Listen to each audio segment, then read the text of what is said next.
প্রতিদিনের মতো আমি কালকে রাত্রি 10:30টার সময় 10:30 নাগাদ দোকান লাগিয়ে যাই।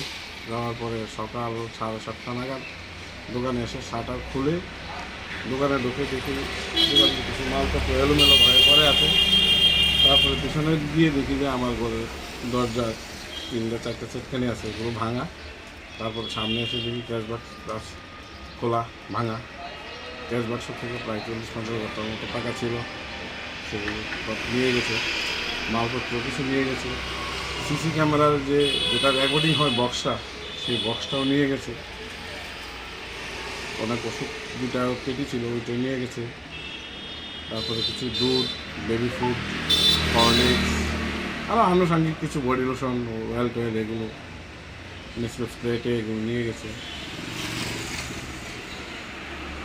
অনেক কিছুই আমার সব কিছু আর দেখতে পারিনি এখনও।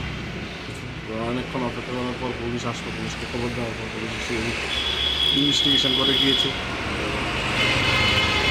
আর কি বলবো, একজন 10,300 টিচার ছিলাম, টিচার ছিলাম। তারপর নিজের থেকে স্বাবলম্বী হওয়ার জন্য একটা মেডিসিনের দোকান দিই, কিন্তু চোরের উপর দিকে তো সেখানেও থাকতে পারছি না। এখন তো ঠিক দেখতে পাচ্ছি না সব কি নিয়েছে। আমি মাত্র আসলাম, আপনি আসলেন, তো নিয়ে গেছে আমার 40-50 হাজার টাকা হবে। আর মেডিসিন একটা কালকে মাত্র মালটা আনলাম, আজকে সকালে এসে গুছাবো। ওই 2টা পেটি নিই, তাছাড়া অনেক বেবি ফুড তো নিয়ে আনুমানিক 1.5 লাখ টাকা তো হবেই। আমি সন্দেহ আর করবো, বলবো সকালে এসে করে দিন আমার পেশেন্টকে নিয়ে। পরিচয়? আমার নাম সমরজিৎ পাল, দোকানের নাম জয়রাম মেডিসিন, বিজয় কুমার।